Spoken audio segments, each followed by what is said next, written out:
Praise the lord. प्रभु यीशु मसीह के मधुर नाम में आप सबको जय मसीह की। मैं reverend doctor D.R. Sahu, Wesleyan Methodist church Dalli Rajhara Chhattisgarh से हूँ। आज हम स्पिरिचुअल गिफ्ट पार्ट 23 आत्मिक वरदान भाग 23 की शिक्षा हम प्राप्त करेंगे और इसके अंतर्गत हम सीखेंगे the gift of interpretation of tongues. The gift of interpretation of tongues, अन्य भाषा के अनुवाद का वरदान। अन्य भाषा के अनुवाद का वरदान और इसका पार्ट 1 को हम इस समय सीखेंगे, जो पाया जाता है पहला कुरिन्थियों 12 अध्याय 10 पद में। आइए हम प्रार्थना करें। सर्वशक्तिमान पिता, आपके जीवित वचन के लिए धन्यवाद, सुंदर समय के लिए धन्यवाद। पवित्र आत्मा, हम आपका स्वागत करते हैं। हमारे जीवन में आइए और आत्मिक वरदानों को सीखने और सिखाने में हमारी सहायता अगुवाई कीजिए। वचन की सेवा के लिए मैं अपने आप को तेरे हाथों में सौंपता हूँ। प्रभु यीशु, अपने वेदी के अंगारों से मेरे ओठों को स्पर्श कर, मेरे गले को स्पर्श कर, मेरे मुंह से निकलने वाला एक एक शब्द आपकी ओर से हो और सुनने वाले सुनाने वालों के लिए आशीषमय होने पाए। वचन की सेवा में पिता परमेश्वर अपनी आत्मा को अभिषेक कर, और जहाँ तक कि आवाज़ जाता है लोग इस वचन को सुनते हुए अपने जीवन में ये आत्मिक वरदान अन्य भाषा और अन्य भाषा के अनुवाद उनके जीवन में सक्रिय होने पाए। लोग आत्मिक उन्नति करें और कलीसिया के लिए उन्नति का कारण बन सकें। प्रभु, आगे के समय को, जीवन को आपके हाथों में सौंपते हुए दुआ उद्धार करता प्रभु यीशु के नाम से मांगते हैं, आमीन। आत्मिक वरदान भाग 23 के अंतर्गत आज हम सीखेंगे अन्य भाषा के अनुवाद का वरदान और इसका पार्ट 1। पहला कुरिन्थियों 12 अध्याय और उसके 10 पद में इसका वर्णन मिलता है। पवित्र आत्मा के 9 वरदान है और 9 वरदान में से जो गिफ्ट ऑफ कम्युनिकेशन, बोलने के वरदान या बातचीत करने के वरदान के अंतर्गत अन्य भाषा का अनुवाद और भविष्यवाणी की वरदान, ये 3 वरदान आता है। और बोलने के वरदान में से जो दूसरा वरदान है वो है अन्य भाषा के अनुवाद का वरदान। बोलने के वरदान या वार्तालाप करने के वरदान के अंतर्गत आज हम अन्य भाषा के अनुवाद करने का वरदान पर मनन करेंगे और इसको हम कुछ प्रश्न उत्तर के माध्यम से समझने का प्रयास करेंगे। पहला प्रश्न है, अन्य भाषा के अनुवाद का क्या अर्थ है? अन्य भाषा के अनुवाद का क्या अर्थ है? अन्य भाषा के अनुवाद को, अन्य भाषा के अनुवाद का वरदान को हम इस प्रकार से परिभाषित कर सकते हैं। अंदर के अर्थ को समझाना, अंदर के अर्थ को समझाना अथवा एक शब्द या मर्म या भेद को समझाना। अन्य भाषा एक शब्द हो सकता है, एक भेद हो सकता है, या एक वाक्य हो सकता है, या एक दर्शन हो सकता है। इसके अर्थ को समझाना या बताना, अंदर के अर्थ को समझाना अथवा एक शब्द का मर्म या भेद को समझाना, एक वाक्य या दर्शन के अर्थ को बताना, ये अन्य भाषा के अनुवाद का वरदान कहलाता है। This is a supernatural gift, यह एक अलौकिक वरदान है। यह सीखी हुई भाषा को समझाना नहीं है, ये इस संसार के सीखी हुई भाषा का अनुवाद नहीं है। जैसा कोई अंग्रेजी में बोले तो कोई उसका हिंदी में अनुवाद करे, ये ऐसा वाला अनुवाद नहीं है। It is the interpretation of tongues, ये अलौकिक भाषा का स्पष्टीकरण या उसका अर्थ बताना है। यह सीखी भाषाओं को समझाना नहीं है, यह अनजान भाषा का अलौकिक रूप से अर्थ बताने की योग्यता है। पहली बात इसके अंतर्गत हम सीखेंगे, यह भाषाओं का अनुवाद नहीं है। अन्य भाषा के अनुवाद का जो वरदान है, ये इस संसार में सीखी हुई भाषाओं का अनुवाद करना नहीं है। यह भाषाओं का अनुवाद नहीं है, बल्कि अन्य भाषा का अर्थ बताना है। अननोन टंग्स का, अनजानी भाषा का अर्थ बताना है। पुराने नियम में 7 वरदान सक्रिय थे और नया नियम में प्रभु यीशु मसीह जो हमारी नई वाचा का मध्यस्थ है, प्रभु यीशु मसीह के द्वारा से 2 अतिरिक्त वरदान दिए गए हैं। अन्य भाषा और अन्य भाषा का अनुवाद, ये नई वाचा में, नया नियम में 2 वरदान अतिरिक्त दिए गए हैं और इस प्रकार पवित्र आत्मा के कुल 9 वरदान नया नियम में पाए जाते हैं। दूसरी बात, अन्य अन्य भाषा के अनुवाद का वरदान तभी आएगा जब अन्य अन्य भाषा में बोला जाए। जब लोग अन्य अन्य भाषा में प्रार्थना करेंगे तभी अन्य अन्य भाषा के अनुवाद का वरदान सक्रिय होगा। अन्य अन्य भाषा के अनुवाद का वरदान तभी आएगा जब अन्य अन्य भाषा में बोला जाएगा। अन्य अन्य भाषा का वरदान एक दरवाजा है।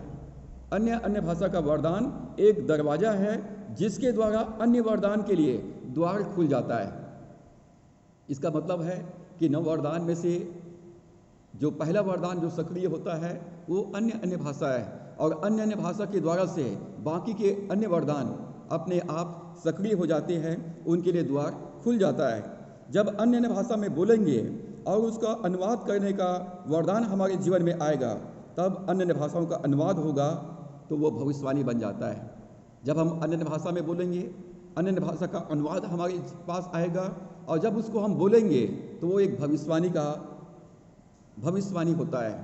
वो एक भविष्यवाणी होता है। जो अन्य अन्य भाषा में बोलता है और उसका अनुवाद करता है तो वो एक भविष्यवाणी के जैसा होता है। तीसरी बात, पवित्र आत्मा के 9 वरदान अकेले कार्य नहीं करते। पवित्र आत्मा के 9 वरदान अकेले सक्रिय नहीं होते। सभी वरदान एक साथ मिलकर कार्य करते हैं। पवित्र आत्मा के 9 वरदान आपस में एक पैकेज के रूप में जुड़े हुए हैं। पवित्र आत्मा हर एक विश्वासी के अंदर में, इसका मतलब है कि पवित्र आत्मा के 9 वरदान हर एक विश्वासी के जीवन में है। और जब हम पवित्र आत्मा के अधीनता में रहेंगे, आत्मा के चलाए चलेंगे और आत्मा को अपने जीवन पर पूर्ण नियंत्रण करने देंगे, तो पवित्र आत्मा परमेश्वर की महिमा के लिए हमें इस्तेमाल करेंगे और ये आत्मा के जो 9 वरदान है वो सक्रिय होगा। तो पवित्र आत्मा के 9 वरदान अकेले सक्रिय नहीं होते। सभी वरदान एक साथ मिलकर कार्य करते हैं। सभी वरदान एक साथ मिलकर कार्य करते हैं। अन्य अन्य भाषा में बोलते हैं तो उसका अनुवाद करने का वरदान चाहिए, और जो अनुवाद आया है उसको बोलने के लिए विश्वास चाहिए। जब विश्वास के साथ हम बोलते हैं तब वो भविष्यवाणी बन जाता है, और जब भविष्यवाणी करते हैं तो बुद्धि का वरदान, ज्ञान का वरदान, आत्माओं की पहचान साथ में काम करता है, और वहाँ पर चंगाई और आश्चर्य कर्म के वरदान भी कार्य करते हैं। और इस प्रकार से 9 वरदान आपस में जुड़े हुए हैं और ये एक साथ मिलकर सक्रिय होते हैं, और परमेश्वर की महिमा के लिए ये सक्रिय अलौकिक रूप से सक्रिय होते हैं। चौथी बात, जब कोई मसीह विश्वासी अन्य अन्य भाषा में प्रार्थना करता है तो उसके स्वयं की उन्नति होती है। जब कोई मसीह विश्वासी अन्य अन्य भाषा में प्रार्थना करता है तो उसके स्वयं की उन्नति होती है, और जब वह अन्य अन्य भाषा का अनुवाद करता है तो वह भविष्यवाणी होता है। वह भविष्यवाणी होता है। और जब वह अकेले में अनुवाद करता है, जब वो अकेले में अनुवाद करता है तो यह भविष्यवाणी उसके स्वयं के लिए होता है। यदि कोई अन्य भाषा में अकेले में प्रार्थना करता है और उसका अनुवाद उसके पास आता है तो वो भविष्यवाणी उसके स्वयं के लिए, उसके स्वयं के जीवन के लिए है। और जब वो कलीसिया में अन्य भाषा में बोलता है, कलीसिया में अन्य भाषा का अनुवाद आता है, तो वो पूरे कांग्रेगेशन के लिए, वो पूरे कलीसिया के लिए भविष्यवाणी होता है। यदि अकेले में अनुवाद आता है तो वो उनके स्वयं के लिए भविष्यवाणी है। यदि वो मंडली में अनुवाद आता है तो वो पूरे कलीसिया के लिए भविष्यवाणी होता है।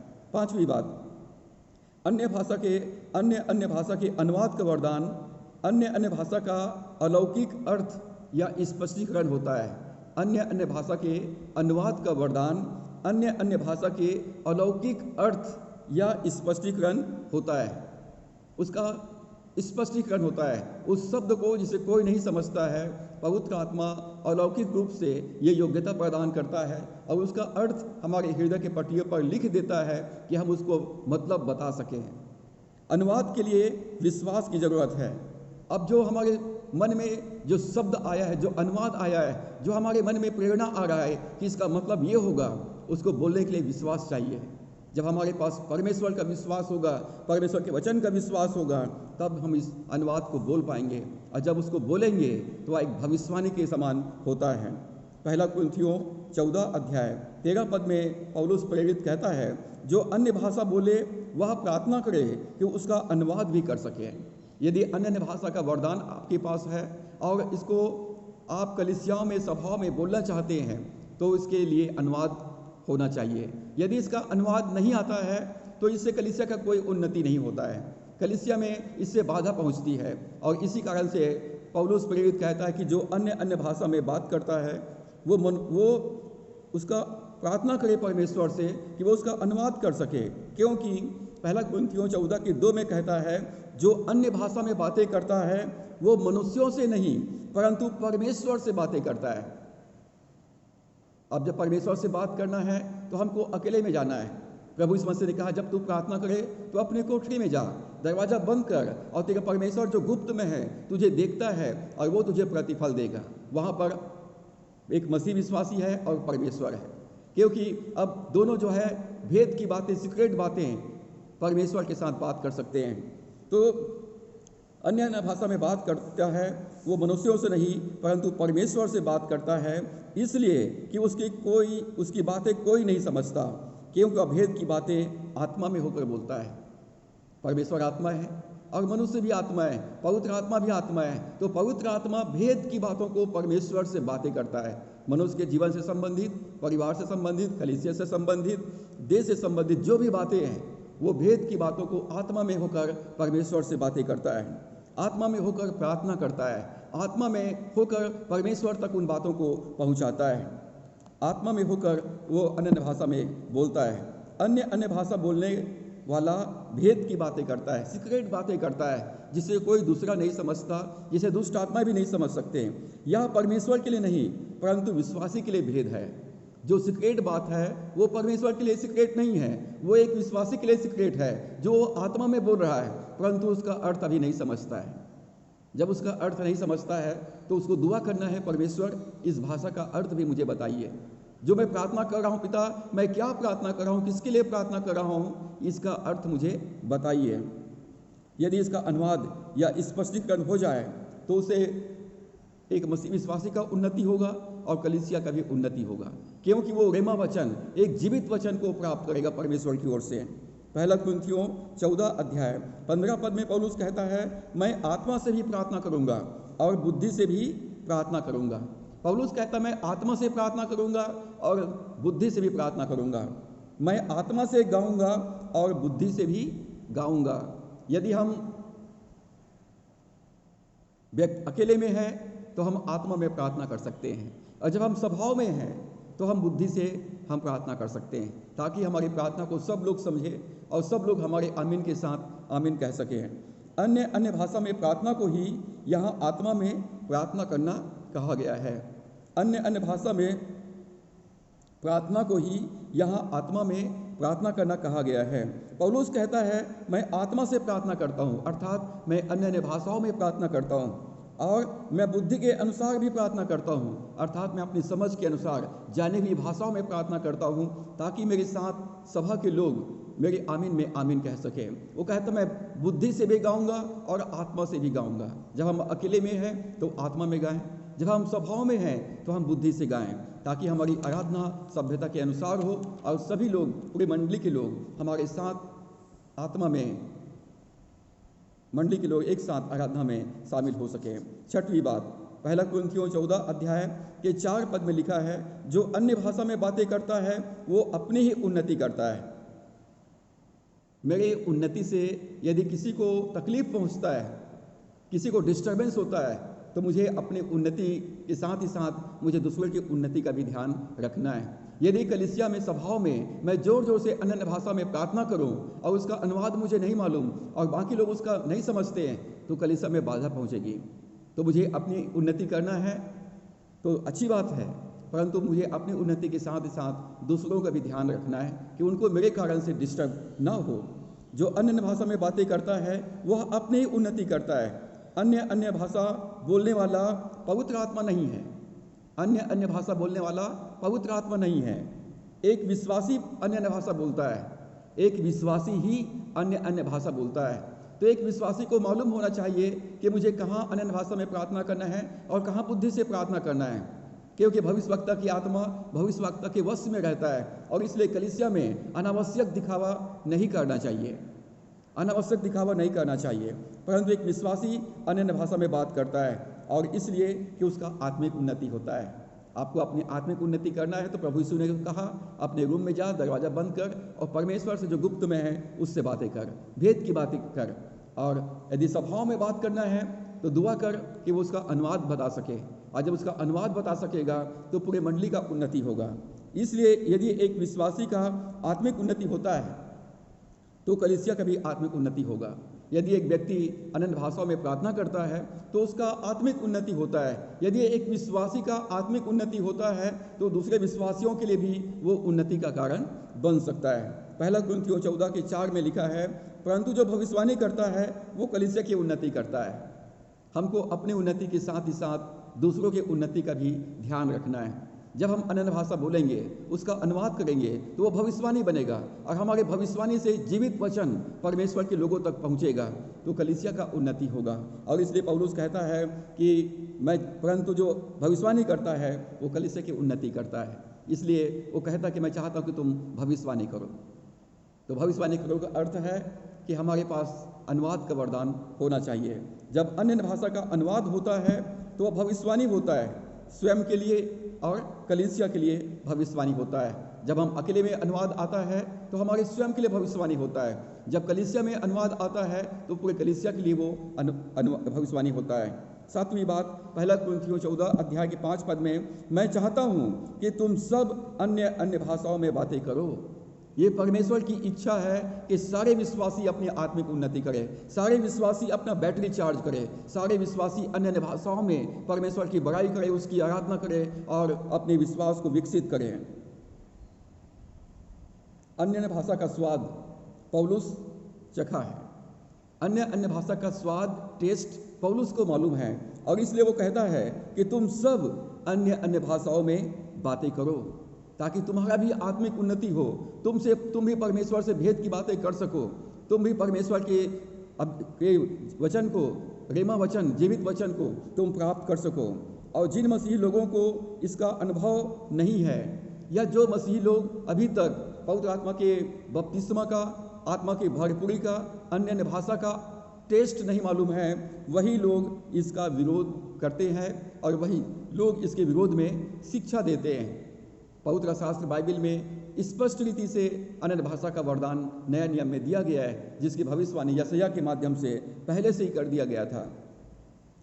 जिन मसीह लोगों ने इसका अनुभव नहीं पाए हैं वे अन्य भाषा के विरोध में शिक्षा देते हैं। आठवीं बात, अन्य भाषा का अनुवाद चर्च के लिए बहुत आवश्यक है। अन्य भाषा के अनुवाद चर्च के लिए बहुत आवश्यक है। पहला कुरिन्थियों 14:27 में लिखा है, यदि अन्य भाषा में बातें करनी हो तो 2 या बहुत हो तो 3 जन बारी बारी से बोले। 2 या 3 लोग, पहला बोले, दूसरा बोले, तीसरा बोले, 3 लोग अन्य भाषा में बोले और उसके बाद जिसके पास अनुवाद का वरदान है वो उसका बारी बारी से अनुवाद करे और एक व्यक्ति अनुवाद करे।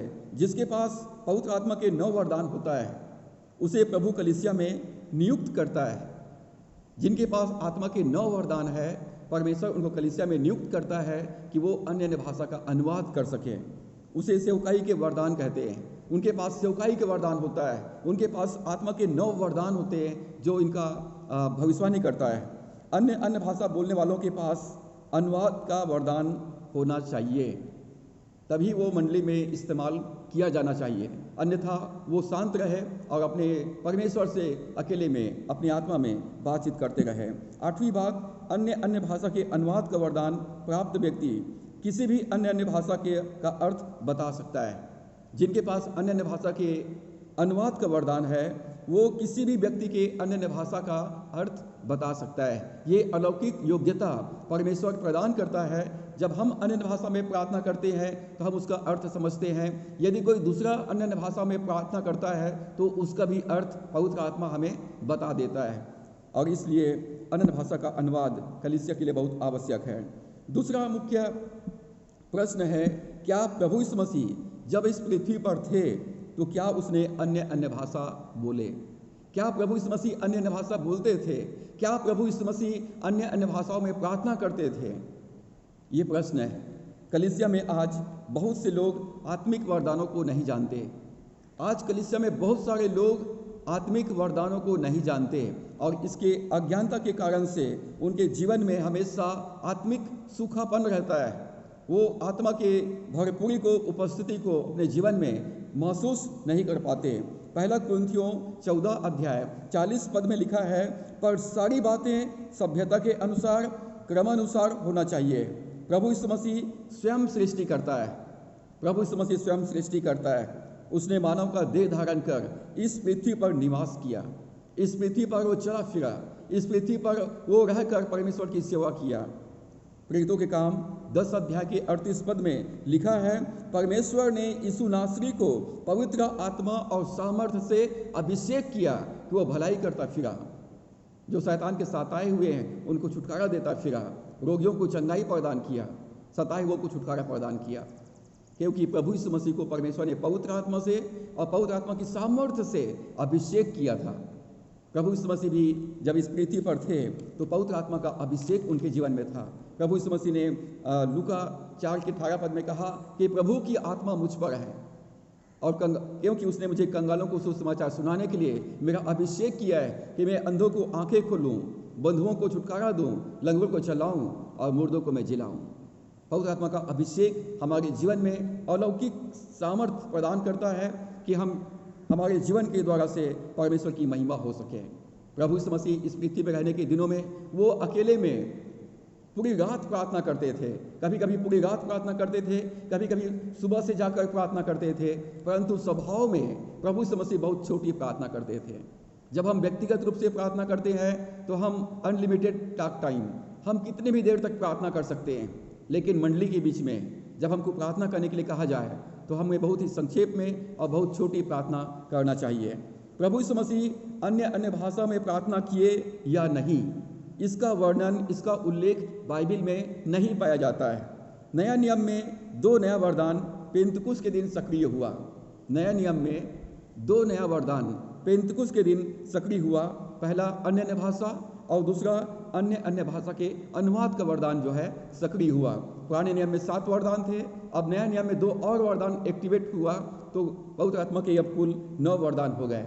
जब प्रभु यीशु मसीह अपने चेलों को महान आदेश दिया तो मरकुस 16 अध्याय के 17 पद में प्रभु यीशु मसीह ने घोषणा किया कि जो मुझ पर विश्वास करेंगे वो मेरे नाम से नई नई भाषा बोलेंगे। एक विश्वासी जो पवित्र आत्मा से भरपूरी प्राप्त करता है, एक विश्वासी जो पवित्र आत्मा का बपतिस्मा प्राप्त करता है, उनके जीवन में अन्य भाषा एक चिन्ह के रूप में दिया गया है।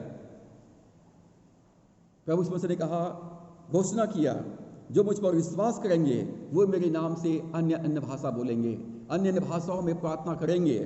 दे will speak in new tongues, वे नई भाषा बोलेंगे, वे अन्य भाषाओं में परमेश्वर की महिमा करेंगे और परमेश्वर की बड़ाई करेंगे। जब हम परमेश्वर की आराधना करते हैं तो हमको अपने मन और आत्मा को पवित्र आत्मा के लिए खुला रखना चाहिए। जब हम परमेश्वर की आराधना करते हैं, जब हम परमेश्वर के स्तुति गान करते हैं तो अपने मन को और अपने हृदय को पवित्र आत्मा के लिए खुला रखें कि पवित्र आत्मा हमारे आत्मा में होकर हमारे मुंह में वो शब्द को डाले ताकि हम भी अन्य भाषाओं में परमेश्वर की स्तुति गान कर सकें।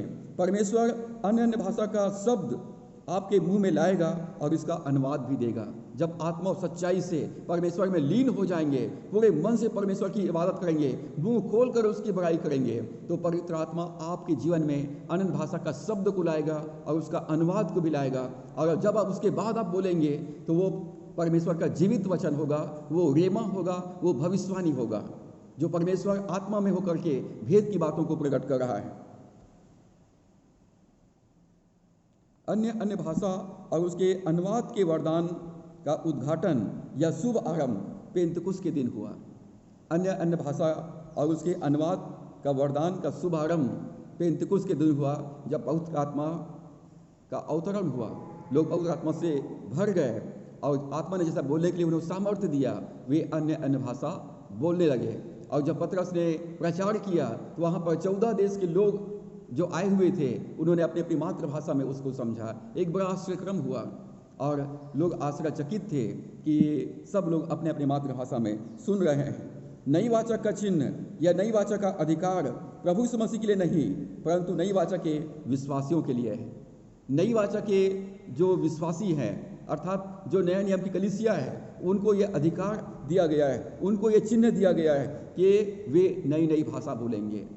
पुराने नियम में नई नई भाषा बोलने का वरदान नहीं था। ये नया नियम में, नई वाचा के विश्वासियों को दिया गया है कि वो नई नई भाषा बोलेंगे। तीसरी बात, यहाँ पर आत्मिक वरदान हमारे विश्वास के अनुसार मिलता है और विश्वास परमेश्वर के वचन के द्वारा से आता है। आत्मिक अधिकार, अनन्य भाषा का वरदान, अनन्य भाषा के अनुवाद का वरदान, ये आपके विश्वास के अनुसार आपके जीवन में आएगा। यदि आपका विश्वास नहीं है तो ये कभी भी आपके जीवन में ऑपरेट नहीं होगा।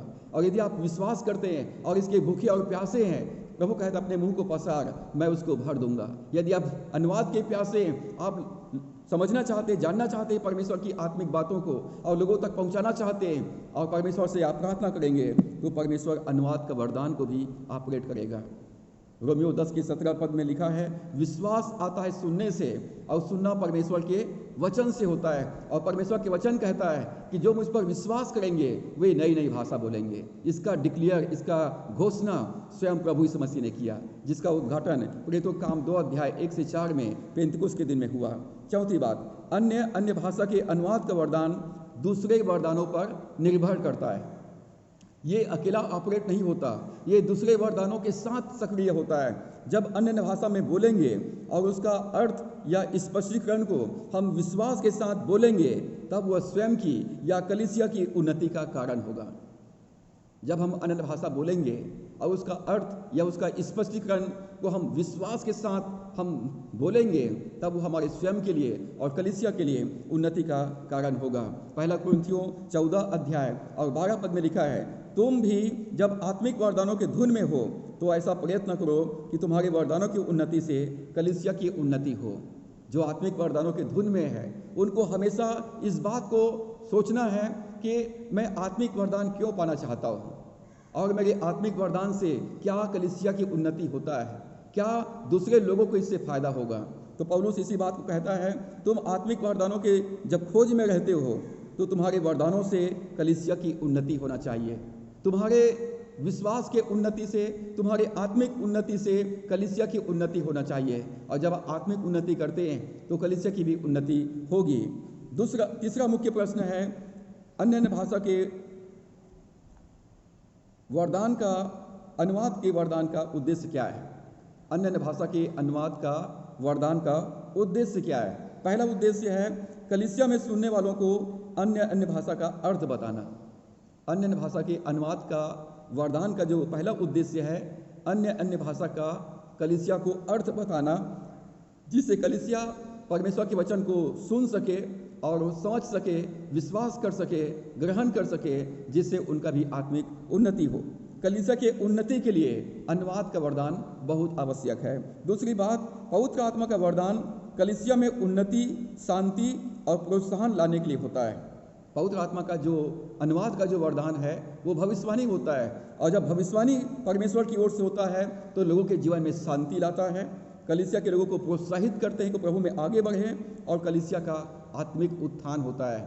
लोग प्रभु के और अधिक करीब आने लगते हैं। तीसरी बात, अन्य भाषा के अनुवाद का वरदान का उद्देश्य वचन की सेवकाई के लिए नींव रखना है। जब कोई प्रचार करने के लिए खड़ा होता है और जब कोई अन्य भाषा में प्रार्थना करता है और यदि उनके पास अनुवाद का वरदान है, तो परमेश्वर उनको वचन दे रहा है कि मंडली की या कलीसिया की ज़रूरत क्या है, परमेश्वर क्या चाहता है कि आज प्रचार किया जाए। और एक प्रकार से लोगों के मन को तैयार किया जाता है। कोई अन्य भाषा में प्रार्थना करता है और उसका अनुवाद कर देता है, तो परमेश्वर की ओर से एक संदेश होता है। सुसमाचार प्रचार करने के लिए एक नींव रखना होता है। अन्य भाषा के अनुवाद के वरदान का उद्देश्य वचन की सेवकाई के लिए नींव रखना है। चौथी बात, जब परमेश्वर की ओर से भविष्यवाणी का जीवित वचन मिलता है तो वचन की सेवकाई प्रभावशाली रूप से होता है। हर एक प्रचारक को प्रचार करते समय इस बात का ध्यान रखना चाहिए, वो अपने बुद्धि का प्रचार ना करे, परंतु कलीसिया की ज़रूरत क्या है इस बात को समझे और प्रार्थना करे, परमेश्वर मुझे लोगों के ज़रूरत के अनुसार वचन दे, ताकि हर एक सुनने वालों को लगे कि परमेश्वर ने मुझसे बात किया है, परमेश्वर ने मेरी समस्याओं के विषय में बात किया है, परमेश्वर मेरे संदेह के विषय में बात किया है, जिन परिस्थितियों का मैं सामना कर रहा हूँ परमेश्वर उन परिस्थितियों के विषय में बातें किया है। जब हम परमेश्वर की आत्मा में हम जुड़ जाएंगे और परमेश्वर की ओर से हम बोलेंगे, लोगों की ज़रूरत के अनुसार बोलेंगे, तो इससे वचन प्रभावशाली रीति से लोगों की तक पहुंचाया जा सकता है। लोग अपने जीवन में प्रोत्साहन प्राप्त करेंगे और कलीसिया की उन्नति होगी। पहला कुरिन्थियों 14 अध्याय 28 पद में लिखा है, यदि अनुवाद करने वाला ना हो तो अन्य भाषा बोलने वाला कलीसिया में शांत रहे और अपने मन से परमेश्वर से बातें करे। यदि अनुवाद का वरदान किसी के पास में नहीं है तो वो कलीसिया में शांत रहे और आत्मा में परमेश्वर से बातें करता रहे, आत्मा से परमेश्वर से बातें करते रहे। चौथा मुख्य प्रश्न है, अन्य भाषा के वरदान का अनुवाद क्यों जरूरी है? अन्य भाषा के वरदान का अनुवाद क्यों जरूरी है? पहली बात, अनुवाद से एकता आएगा और हम तब सब एक साथ मिलकर आराधना कर सकेंगे। यदि सब अन्य भाषा में बातें करें और यदि कोई उसका अनुवाद न करे तो हम एक दूसरे की भाषा नहीं समझ पाएंगे। और जैसा पुराने नियम में उत्पत्ति 11 अध्याय में बाबुल का गुम्बद बनाते समय प्रभु परमेश्वर ने भाषा में गड़बड़ी डाल दिया और वो लोग एक दूसरे की भाषा नहीं समझते थे और उसके बाद में सब तितर बितर हो गए और बाबुल का गुम्बद बनाना छोड़ दिए। यदि कलीसिया में सभी अन्य भाषा बोले और उसका अनुवाद ना हो तो वहाँ पर बड़ी गड़बड़ी फैल जाएगी, कोई एक दूसरे का समझेगा नहीं और लोग अपने अपने मन में वो बोलता रहेंगे लेकिन किसी का उन्नति नहीं होगा। लेकिन यदि उसका अनुवाद हो जाए तो सब एक मन और एक चित्त, एक विचार, एक विश्वास में आ जाएंगे, कलीसिया में एकता होगी और सब एक साथ एक मन होकर परमेश्वर की आराधना करने पाएंगे। कलीसिया में एकता के लिए अनुवाद जरूरी है। पहला कुरिन्थियों 14 अध्याय 7 से 11 पद को पढ़ते हैं तो लिखा है, यदि निर्जीव वस्तुएं भी जिनसे ध्वनि निकलती है जैसे बांसुरी या बीन, यदि स्वरों में भेद ना हो तो जो फूंका या बजाया जाता है वह कैसे पहचाना जाएगा? यदि बांसुरी या बीन के जो स्वर है यदि उसमें भेद ना हो तो उसको पहचानना मुश्किल हो जाएगा कि बांसुरी बजा रहे हैं या बीन बजा रहे हैं। वो स्वर में जब उसको समझ में आएगा तब अंतर समझ पहचान में आएगा। 8 पद में, और यदि तुरही का शब्द साफ ना हो तो कौन लड़ाई के लिए तैयारी करेगा? नरसिंगा जब फूका जाता है, तुरही फूका जाता है तो अलग अलग कार्य के लिए अलग अलग ढंग से फूका जाता है। और यदि तुरही का आवाज़ पहचान में ना आए कि हमको युद्ध में जाना है तो कैसे कोई युद्ध के लिए तैयारी करेगा? 9 पद, ऐसे ही तुम भी यदि जीभ से साफ साफ बातें ना कहो तो जो कुछ कहा जाता है वह कैसे समझा जाएगा? तुम तो हवा में बात करने वाले ठहरोगे। यदि अन्य भाषा में आप बात कर रहे हो, उसका अर्थ नहीं समझते और किसी को समझा भी नहीं सकते हो तो आप किससे बात कर रहे हो? इसे कोई नहीं जानता है, हम फिर हवा से बात करने वाले ठहरेंगे। लोग हमको, अन्य जाति के लोग यदि कोई आ जाए तो वो हमको पागल समझेंगे। 11 पद में, इसलिए यदि मैं किसी भाषा का अर्थ न समझूं तो बोलने वाले की दृष्टि में परदेशी ठहरूंगा और बोलने वाला मेरी दृष्टि में परदेशी ठहरेगा। यदि अन्य भाषा का अर्थ, अनुवाद, स्पष्टीकरण यदि मैं न समझूं तो मैं जो बोल रहा है उसका मैं नहीं समझूंगा और मैं जो बोल रहा हूँ उसको वो भी नहीं समझेंगे और हम एक दूसरे के लिए परदेशी ठहरेंगे। परंतु जब उसका अनुवाद आ जाएगा तो हम एक मन, एक विचार, एक सोच के साथ परमेश्वर की आराधना करने पाएंगे। 13 पद में, इस कारण जो अन्य भाषा बोले वह प्रार्थना करे कि उसका अनुवाद भी कर सके। कलीसिया में एकता के लिए अन्य भाषा का अनुवाद बहुत आवश्यक है। दूसरी बात, अनुवाद से कलीसिया की उन्नति होती है। जब अन्य भाषा का अनुवाद आता है तो इससे कलीसिया की उन्नति होती है।